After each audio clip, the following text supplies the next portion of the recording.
sure will be violence. I think it's no other solution. Do you think there is another solution? No. We have sought democracy. What is the outcome? Military coup, traded on our votes.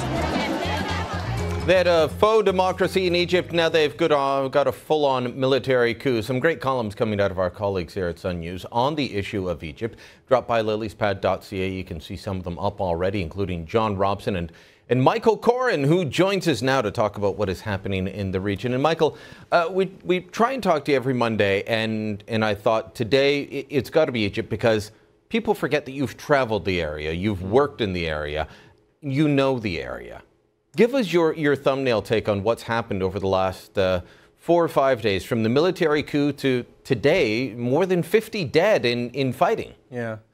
If you visit Egypt, I haven't been there in a few years now, but actually a very gentle people and a very friendly people. And we mustn't think of the Arab world as being all the same. It's like saying Europe's, Germans are just like Italians and the French are just like the Swedes. It's just not the case. Not at all. And Egyptians, if anything, are far more, I've always found, as I say, gentle and accepting. And there's always been a large Christian minority, which has informed the culture to a large extent. The cities are so big. I mean, Coren must be almost 7 million people now.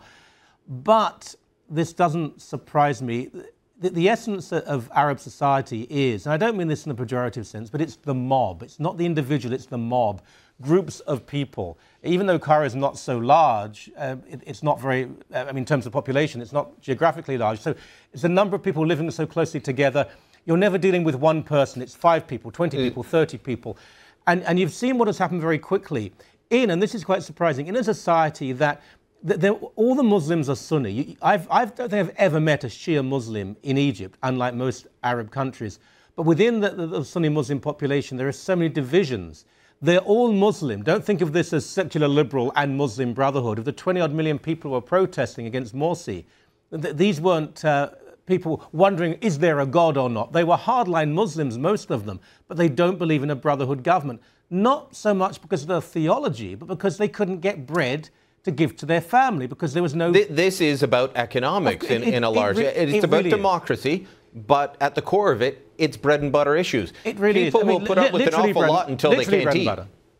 Sorry, go on. I said people will put up with an awful lot until they can't eat. Well, that's the thing. And nor is it really about democracy. If you hear people say they need their democracy back, I'm not trying to sound like the North American, the European, telling these poor people they don't understand, but it's not so much democracy. That's a fetish of the West. It is, do I have a certain degree of freedom? Can I feed my family? Am I safe on the street? Will I have a job in 2 weeks' time? Yes, it will be nice if my vote every 5 years really influenced who was in government, but I don't think that's at the center of it. If you look at modern Russia, the Russian people have said, democracy, yeah, that's quite nice and all that, but actually we want strong leadership and we want a certain degree of pride in our country.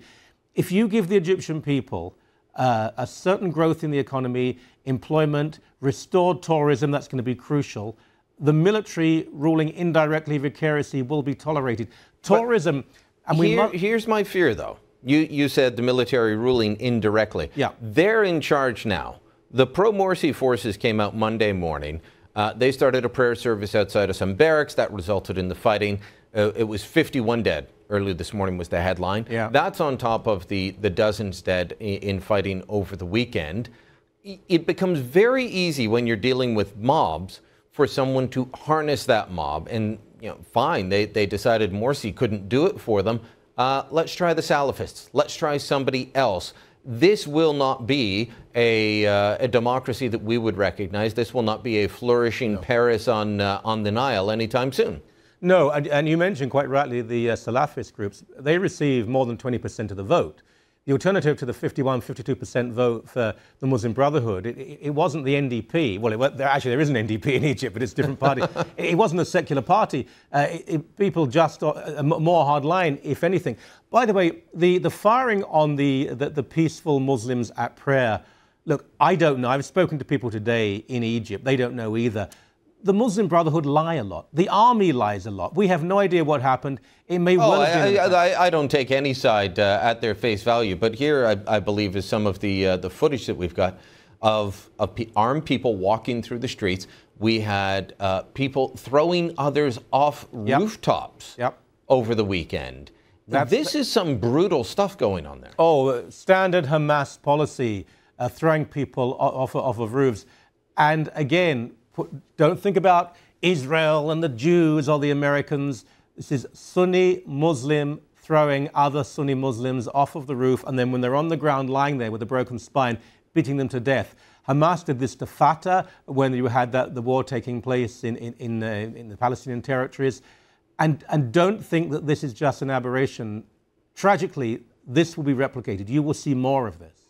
All right. So what's the answer? What should Canada be doing in a situation like this? I think that our government has been cautious, and I think that's what's been called for. But do we get involved? No. Do we cut aid? Do we do anything? The Americans may face the prospect that by their own laws, they must cut their $1.3 billion a year in military aid because they're not allowed to send aid money to a country that's experienced a coup. And how do you claim that's not a coup?